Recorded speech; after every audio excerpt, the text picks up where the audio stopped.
Assalamualaikum warahmatullahi wabarakatuh.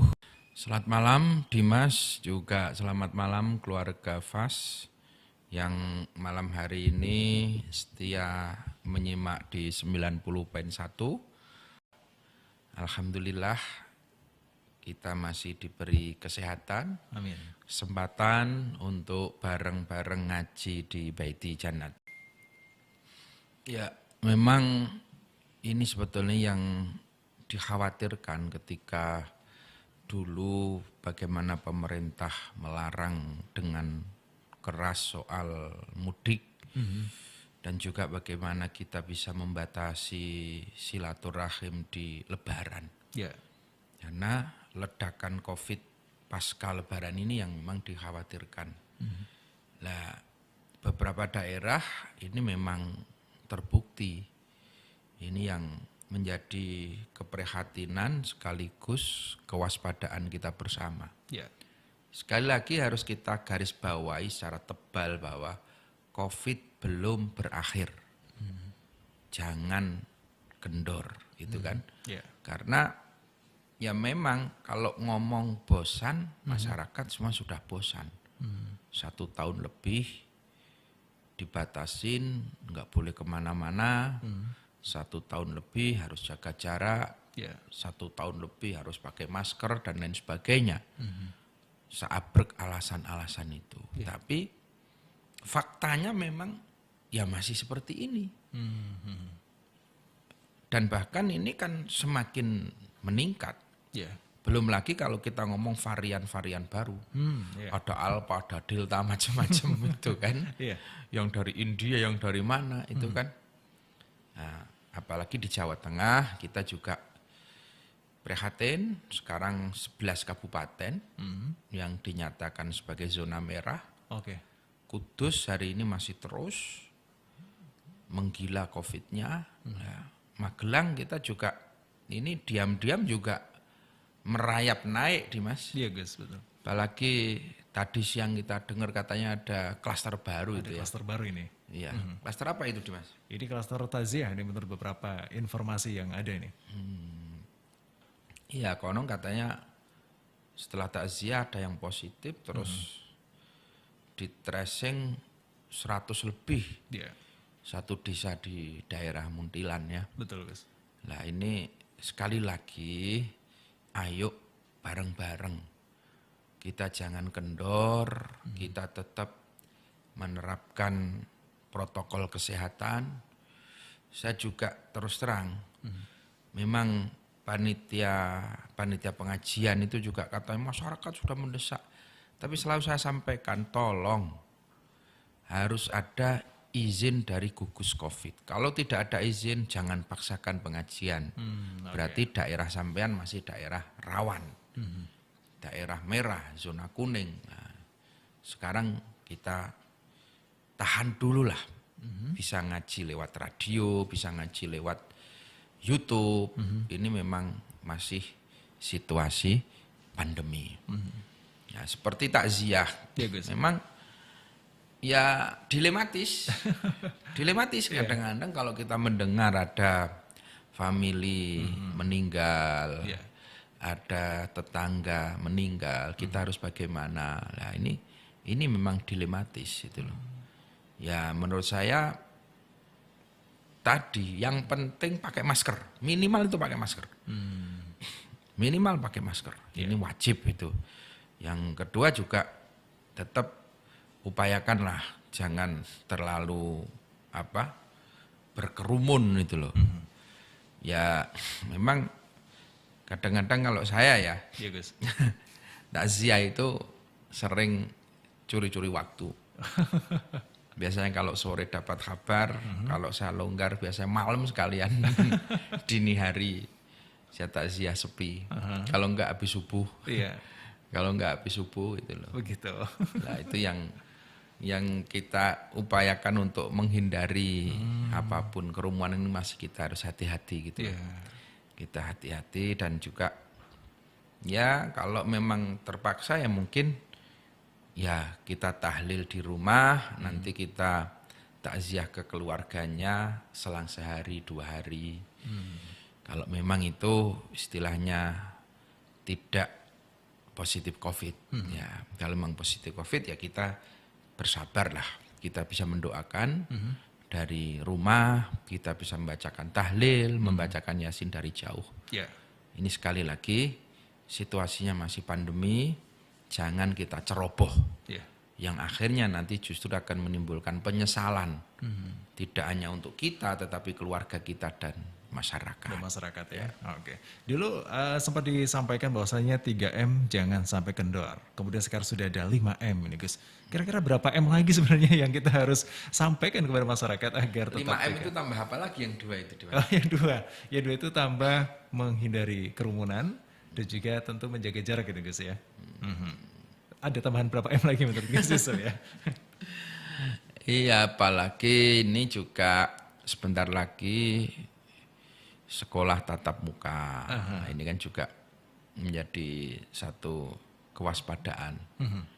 Ya, saya malam hari ini saya mohon doa kepada seluruh keluarga FAS.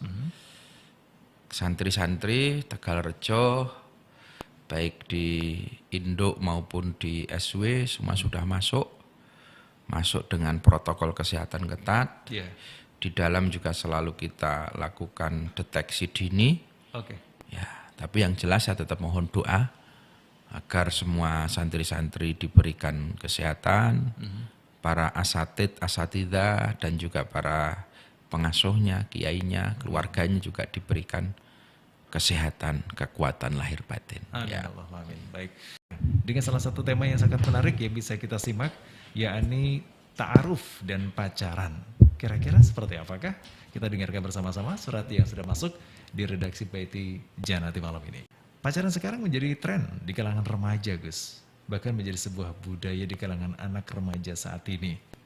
Ya, pacaran ini sekarang tidak harus ketemu langsung, tetapi by chat. Apalagi sekarang sudah ada video call. Nah, remaja yang tidak punya pacar zaman now atau zaman sekarang dianggap remaja yang tidak gaul, kampungan, kuper, nggak laku dan juga berbagai macam disematkan di kalangan remaja dan tidak mengikuti perkembangan zaman dan lain-lainnya. Nah, ada beberapa remaja kita ketika ditanya apa tujuannya berpacaran, ada yang menjawab ya buat jaga jodoh. Dan ada juga yang mengatakan buat silaturahim. Bahkan ada yang mengatakan kalau sekarang tidak punya pacar berarti tidak mengikuti perkembangan zaman yang sudah masuk zaman era globalisasi. Ada juga yang mengatakan untuk ta'aruf. Nah, sebenarnya Gus, bagaimanakah yang dinamakan ta'aruf itu sendiri? Lalu adakah batasan-batasannya dan apa saja hal-hal yang diperbolehkan dalam ta'aruf itu? Saya mohon petunjuk dari Gus Yusuf. Dan mohon doanya dari keluarga FAS agar mampu mengerubah bahtera kehidupan tetap dalam iman Islam dan ridhonya. Amin. Assalamualaikum warahmatullahi wabarakatuh dari Rifqi di Salaman. Ya, terima kasih untuk Mas Rifqi di Salaman dan juga keluarga FAS yang masih setia di 90.1 maupun yang menyimak lewat YouTube. Apa yang disampaikan Mas Rifqi itu memang fenomena hari ini. Oke. Jadi saya tadi malam itu ikut diskusi di Zoom meeting tentang kesiapan sekolah tatap muka itu. Iya Gus. Itu salah satunya memang hari ini pemerintah kelihatannya akan memaksakan untuk sekolah tatap muka.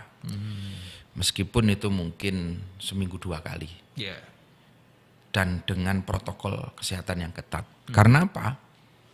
Karena salah satu dampaknya itu Indonesia sudah mengalami yang namanya loss learning. Jadi anak-anak sudah lepas dari kegiatan belajar. Oke. Situasinya, terus suasana sekolah ini sudah mulai hilang Iya Gus. di anak-anak kita. Bahkan beberapa anak-anak ini satu sudah mulai enjoy di jalan. Nah tadi pergaulan bebas. Iya. Ini kan angka pernikahan dini Jawa Tengah itu naik 600%. Tinggi ya? 600%. Dan dari hasil survei anak-anak usia SMA itu dari 15 siswa itu dipastikan 4 sampai 5 itu sudah pernah melakukan hubungan seks di saat pandemi ini. Sempat pandemi ini ya? Gitu? Iya, saat pandemi ini. Oke. Nah, ini kan sangat memprihatinkan. Kalau ini dibiarkan lagi tidak sekolah, anak-anak ini udahlah berat sekali untuk ini persoalan moral. Ya. Persoalan moral. Jadi anak-anak memang ya cenderung tidak punya kegiatan. Tidak punya kegiatan, sementara tadi komunikasi sekarang sudah luar biasa. Yeah. Dulu kalau orang pacaran itu kita nunggu surat bisa setengah bulan. Iya, deg-degan ya guys ya. Deg-degan. Belum nanti kita bikin surat lagi, itu semalam direwangi lelean. Besok masukkan ke kotak pos, baru seminggu nyampe dapat balasan setengah bulan lagi. Lah sekarang ini kan chat tinggal langsung, yang tadi Dimas sampaikan bisa video call. Video call juga ya. Wah, ini ya otomatis ini juga mempercepat libido. Libido seks anak-anak itu semakin meningkat. Ya. Maka pacaran hari ini menurut saya sudah tidak ada pacaran sehat, tidak ada pacaran yang baik. Karena pacaran pasti juga akan menjurus kepada tadi soal hubungan seksual. Iya, Gus. Maka dalam Al-Quran itu jelas dilarang.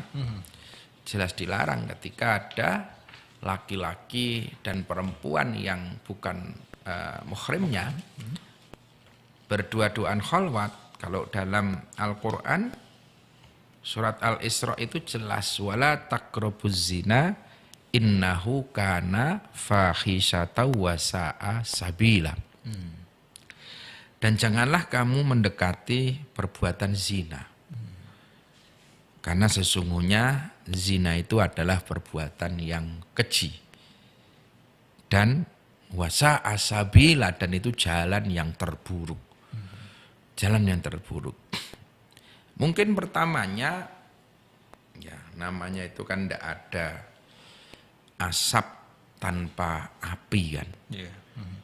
Jadi pertamanya mungkin hanya sekedar chatting. Yang kedua ketemu, mungkin hari ini anak-anak lagi seneng-senengnya ngopi, ya ngobrol di kafe gitu kan, ngobrol di kafe, sekedar jalan di mall, nah, itu kedua ketiga. Yang keempat kita sudah nggak tahu, yang keempat kita sudah nggak tahu. Dan yang prihatin lagi dari beberapa survei itu mengatakan bahwa banyak perilaku seks itu justru dilakukan di rumah. Oh, di rumah gitu kan ya? Iya, ketika orang tuanya pada kerja. Iya.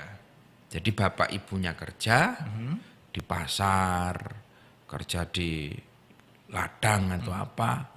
Siang hari teman-temannya datang. Lah ini yang terjadi.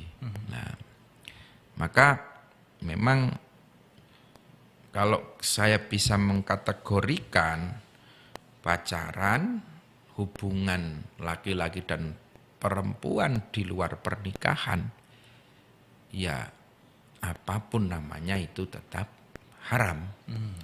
Tetap haram karena itu pasti akan tadi mendekati kepada perzinaan. Ya, dekat saja nggak boleh.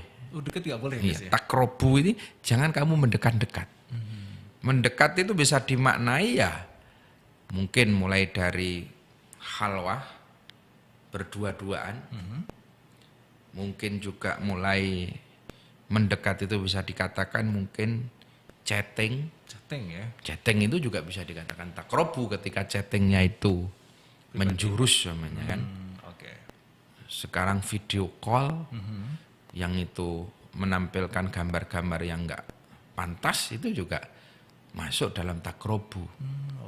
Takrobu zina. Maka itu yang harus Rasulullah Shallallahu Alaihi Wasallam bahkan tegas sebagaimana yang dirawatkan oleh Abi Ma'bad. Sami'tu Ibnu Abbas yaqulu sami'tu an-nabiyya sallallahu alaihi wasallam yakhtubu yaqulu la yahluwanna rajulun bi imra'atin illa wa ma'aha dzu mahramin wala tusafir al mar'atu illa ma'adzi mahram. Rasulullah pernah berkhutbah, tidak boleh di antara laki-laki dan wanita berduaan kecuali disertai dengan muhrimnya. Dan seorang wanita tidak boleh bepergian kecuali ditemani oleh muhrimnya. Nah, ini Rasulullah sudah jelas. Ya, jadi harus ada mahramnya. Harus ada keluarganya. Maka kalau tidak ada antar laki-laki dan perempuan, yang ketiga adalah setan. Ini provokatornya nanti yang muncul kalau tidak ada. Nah, maka anggapan-anggapan idiom bahwa kalau nggak pacaran hari ini nggak gaul, kalau nggak pacaran bukan anak zaman now. Ini menurut saya adalah jargon-jargon yang menyesatkan. Ini yang harus di clearance, harus dibersihkan dari mindset anak-anak kita sekarang. Anak yang gaul itu anak yang apa? Anak yang gaul itu hari ini anak yang pintar ngaji, anak yang pintar sekolah, itu anak yang gaul. Anak zaman now itu anak yang apa? Anak yang berprestasi. Yang berprestasi. Apapun dia punya kemampuan di olahraga, seni budaya, itu anak zaman now, anak muda yang berprestasi. Bukan anak muda yang nenteng pacar di mana-mana itu. Nah, kalau tadi bedanya antaranya pacaran dan ta'aruf, itu jelas berbeda. Beda ya guys ya? Ta'aruf itu sebetulnya adalah proses. Proses untuk menuju pernikahan. Bukan hanya have fun ya. Kalau orang pacaran kan hanya ketemu cocok, aduh dia cantik, dia belum berpikir sama sekali untuk menikah. Belum berpikir sama sekali dia akan jadi pendamping hidup. Enggak sama sekali. Senang-senang aja ya? Ya, cuman untuk senang-senang aja. Tapi kalau ta'aruf, ini sudah jelas. Saya sudah berniat untuk menikah. Saya sudah siap secara fisik, secara lahir, secara batin. Nah, saya kepingin menikah. Ini sudah ada niat. Ya, setelah ada niat, dia mencari atau khitbah. Oh, di sana anaknya Pak RT umpamanya, atau putrinya Pak Haji, atau putrinya Pak D. Saya kok kepingin punya hubungan serius sama. Lah, ini sudah ada niatan. Niatan, kelihatannya anaknya kok akhlaknya baik, kelihatannya anaknya kok solihah. Coba saya pengen ada ta'aruf, perkenalan tanda kutip. Kenal tetapi serius, dan perkenalannya itu juga tadi tidak melanggar apa yang digariskan oleh Rasulullah. Kalau tadi la yahluwanna rajulun bi imra'atin illa wa ma'aha dzu mahramin. Jadi kalau ta'aruf itu pasti ada mahramnya. Datang baik-baik ke rumah, sampaikan maksudnya, terus biasanya anak perempuannya keluar ikut mendampingi orang tuanya sekedar bercengkrama, atau kadang-kadang hanya sekelebatan bawa nampan, mengeluarkan air minum, teh. Karena memang kalau dalam syariat yang boleh dilihat dalam ta'aruf itu hanya wajah dan telapak tangan. Tidak lebih dari itu. Tidak lebih dari itu. Jadi bukan seperti kita mau beli semangka, kita wolak-walik, kita lihat atas bawah. Maka dibelah ya semangka. Iya. Merah enggak ini? Nah, cukup dilihat wajah dan telapak tangan. Oke. Itu pun ada mahramnya. Bahkan ada yang ta'aruf lebih aman lagi. Lebih aman lagi. Ta'aruf lebih aman lagi itu kita ngutus kurir. Jadi saya kok berminat pada putrinya Pak Lurah. Oke. Maka dari keluarga saya ngirim, mungkin kakak saya, mungkin adik saya datang ke sana, ketemu dengan Pak Lurah, terus menyampaikan maksudnya, anaknya keluar, nah terus yang melihat itu kurir. Nanti pulang terus menyampaikan ke saya, wah saya tadi sudah lihat anaknya Pak Lurah, anaknya langsing, tinggi, terus wajahnya putih berseri-seri, namanya. Hanya dia menceritakan sifat-sifatnya dari perempuan tadi, menceritakan sifat-sifatnya dari perempuan tadi, tidak lebih dan tidak kurang. Itu ta'aruf kalau menurut syariat dua cara tadi. Bisa melihat langsung dengan tadi didampingi mahram, dan juga hanya wajah dan jah dan telapak tangan.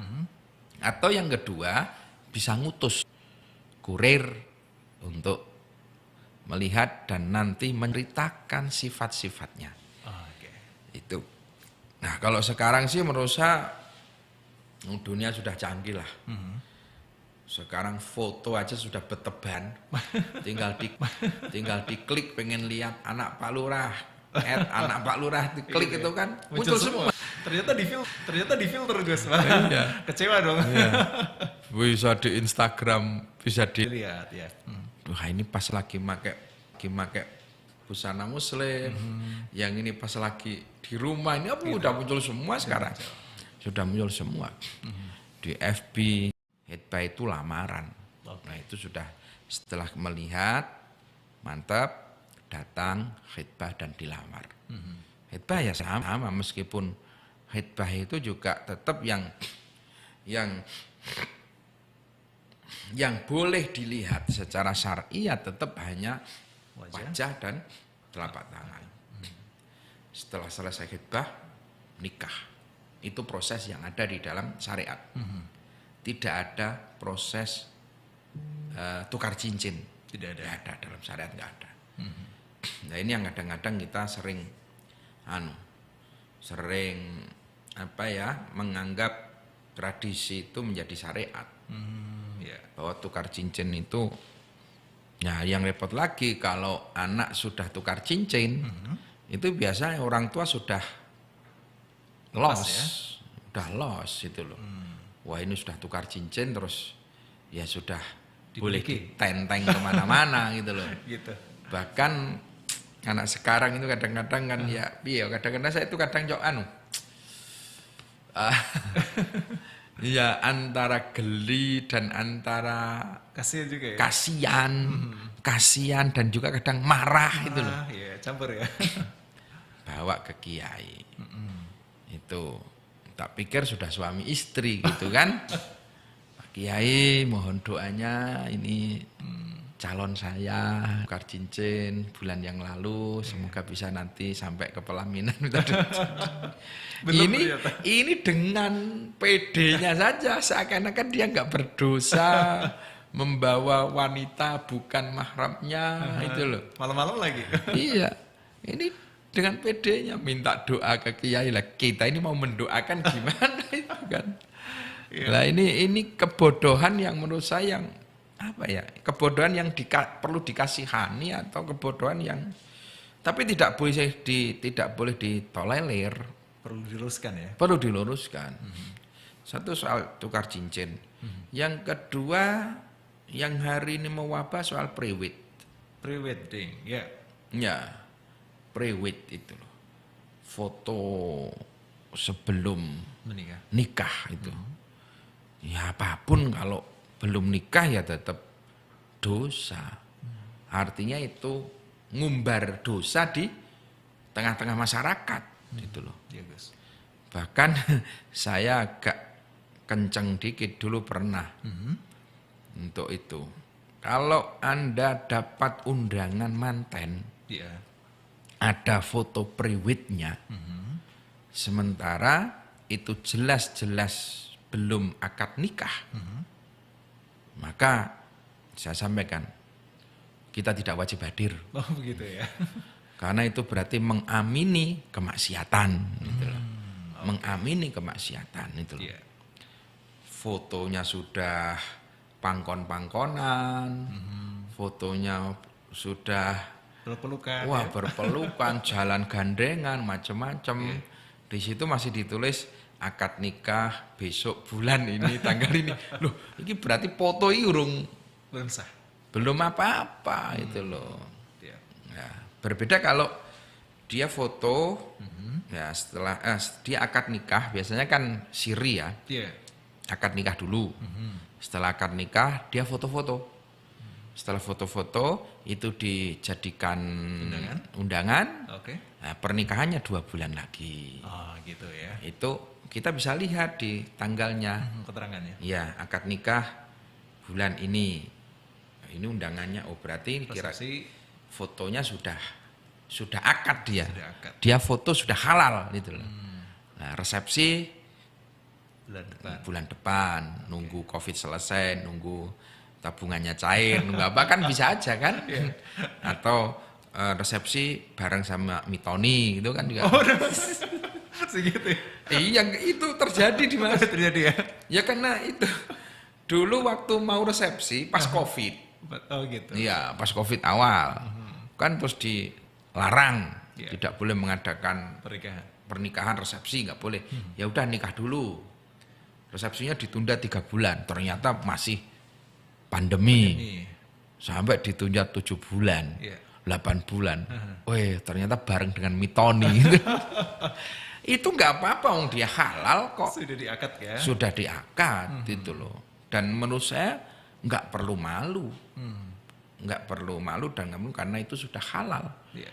Berbeda kalau memang dia itu ya tadi mengumbar kebodohan itu.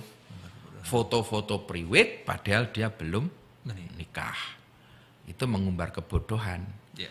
Dan itu kalau orang yang agak hati-hati ya mending nggak datang. Nggak datang, Karena kita itu mengamini kemaksiatan itu loh. Iya. Nah, ini yang perlu kita catat dan kita pahami oleh keluarga FAS agar hati-hati itu loh. Ya kalau memang ya undangan seperti dulu juga nggak problem, nggak harus ada fotonya. Iya. Kalau memang belum akad, bikin undangan dulu, nggak usah dikasih foto juga nggak masalah kan. Oke. Ya, kalau memang dikasih foto ya nanti kalau sudah akad itu akan aman. Jadi tadi antara ta'aruf dan antara pacaran itu jelas berbeda. Iya. Jelas berbeda. Yang satu ta'aruf itu tuntunan agama, pacaran bukan tuntunan agama. Ya. Baik, terima kasih Gus Yusuf atas tausiah dan juga nasihatnya untuk kita semuanya.